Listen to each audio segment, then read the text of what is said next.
On to the additional motions. So we're going to take motion T, and that's Ruth French for Aberdeenshire.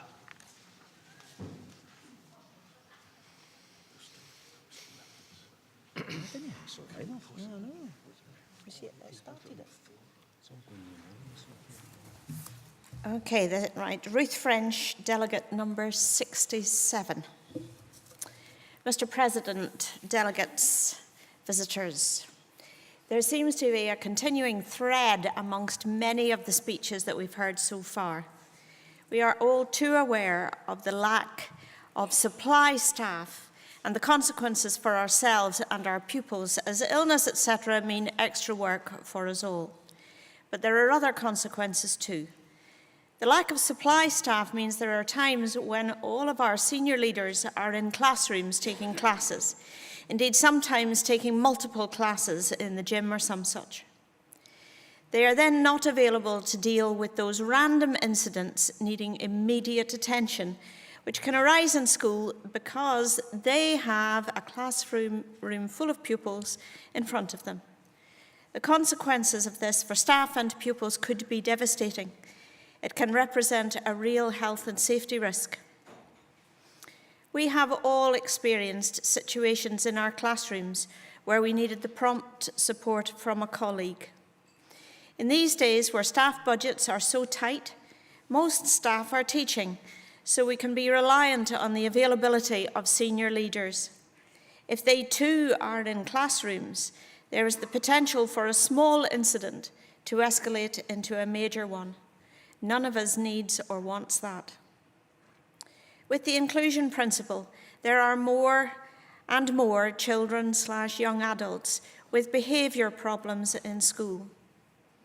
When a pupil kicks off, it is vital that there are staff available to support the pupil and the rest of the class. Every classroom teacher needs to know that management support is always available should this happen. I recently heard of a case where a school went into lockdown to aid the management of such an incident.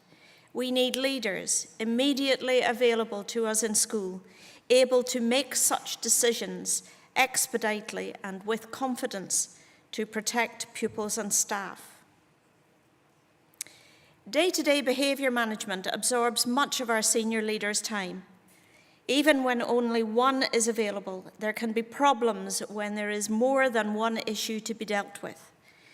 How do you decide how to prioritise, what to prioritise, the pupil at the door or the telephone ringing? Sometimes you might make the wrong choice. As a supply teacher, I need the reassurance that a senior leader is available at any time. The life of a supply teacher can be very challenging and challenged.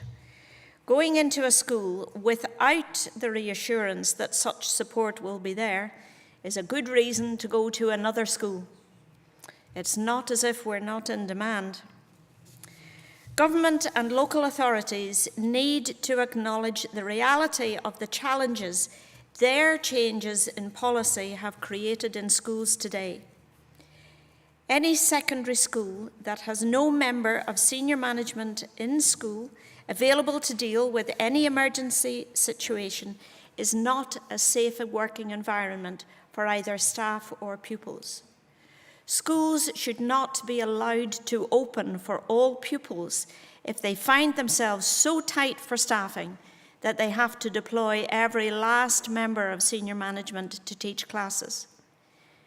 Now, it's interesting, last night I had a conversation with a former president and we came onto this subject, and they suggested that in a big school, there had been in his time money to provide an auxiliary, somebody who dealt with all of this. Maybe that is a way around it. But I would call on government and local authorities to ensure that all of their schools have at least one non-teaching senior leader available in secondary schools at all times to improve the safety of our and our pupils' working environment. Please support the motion.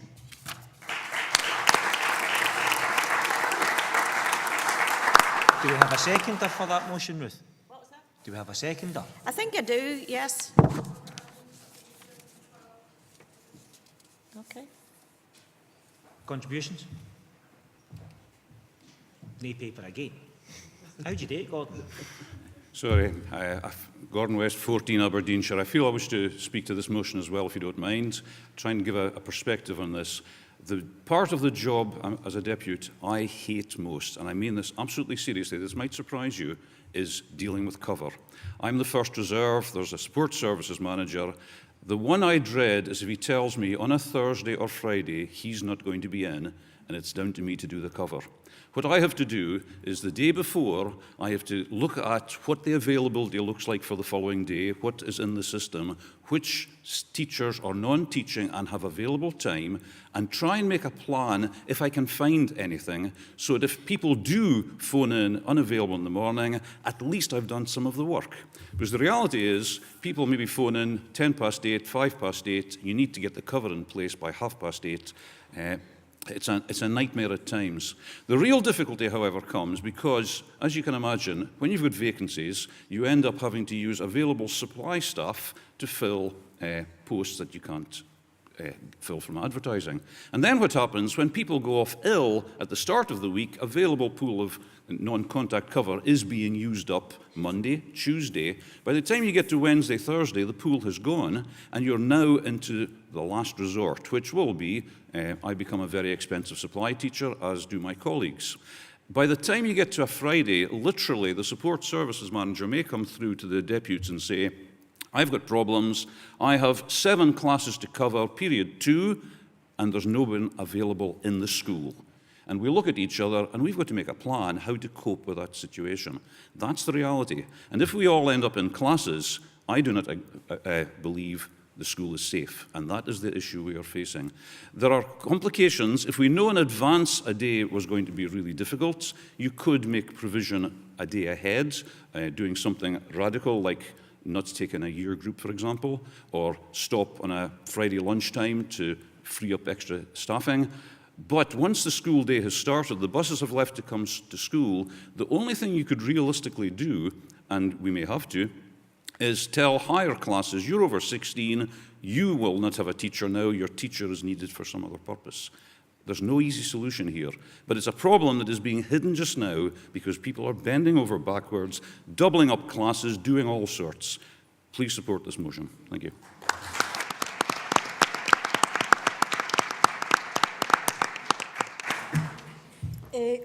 Monique Treongoul, Delegate 53. I fully agree with this motion. Tell you one thing, in my school, when there is a crisis, usually you look for a member of the SMT. And I understand that SMT are very busy, and as Gordon was pointing out, they have other issues to deal with. But however, my SMT seems to be either in operational meetings or strategic meetings whenever they're needed.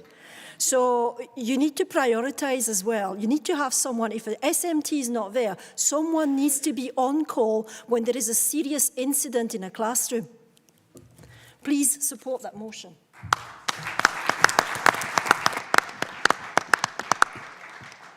If there are no more contributions, we'll move to the vote. All those in favour? Against? Was that one against? No? Abstain? Carried unanimously.